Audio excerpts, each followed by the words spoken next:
Barkas gold cup cricket tournament का 25 मार्च 2016 से आगाज होगा।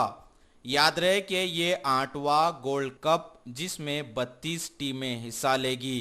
जीतने वाली टीम को नकद रकम 1 लाख रुपये और खूबसूरत ट्रॉफी दी जाएगी।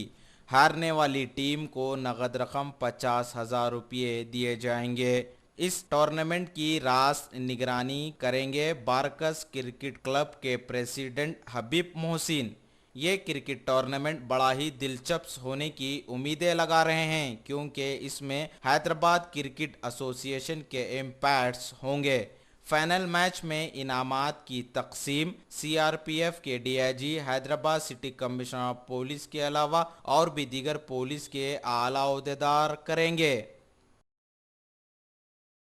ये टूर्नामेंट जो कि पहला गोल्ड कप कराया गया था, जिसमें 32 टीमों ने हिस्सा लिया था, जो कि इस टूर्नामेंट ने आंध्र प्रदेश के बड़े बड़े टीमों ने हिस्सा लिया था, जिसमें फतेह हुई थी, जो फाइनल जीती थी किंगोटी हैदराबाद की टीम। इसी तरीके से हर साल ये टूर्नामेंट होता गया, जिसके ज़रिए प्लेयर्स हैदराबाद रणजी टीम को रिप्रेजेंट किए हैं। इसमें नुमाया नाम हमारी बस्ती का है, जो कि हबीब अहमद, जो बारकस ही को खेलते थे और बारकस ही से ताल्लुक़ रखते हैं और अभी भी हैदराबाद रणजी टीम को खेल रहे हैं। 25 मार्च को स्टार्ट होगा, जो कि इनाग्रेशन मैच होगा, जिसमें मीडिया और पुलिस का मैच होगा। इनाग्रेशन मैच यानी 26 मार्च को टूर्नामेंट स्टार्ट हो जाएगा। और इस टूर्नामेंट के जो कि प्रेसिडेंट है, बारकस क्रिकेट क्लब के प्रेसिडेंट है, वो जनाब हबीब मोहसिन साहब। और इस टूर्नामेंट में 32 टीमें हिस्सा लेंगे इंशाल्लाह। और जीतने वाली टीम को इस साल से 1 लाख रुपया कर दिया गया है, जो कि ये आपको दिख रही है ट्रॉफी, विनर टीम को दिया जाएगा।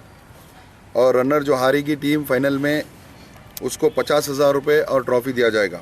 और इस टूर्नामेंट में पूरे जो एम्पायर्स रहेंगे वो हैदराबाद क्रिकेट एसोसिएशन से होंगे, ऑफिशियल एम्पायर रहेंगे। इस क्लोजिंग सेरेमनी में हमारे पास इंशाल्लाह हमारे डीआईजी साहब जनाब सज्जनुद्दीन साहब, जो कि सीआरपीएफ के डीआईजी है, वो होंगे। और उनके साथ होंगे हमारे हरदिल अजीज़ कमिश्नर जनाब महेंद्र रेड्डी साहब। सुबह 9:30 बजे एक पहला मैच होगा और दूसरा मैच 1:30 को स्टार्ट होगा।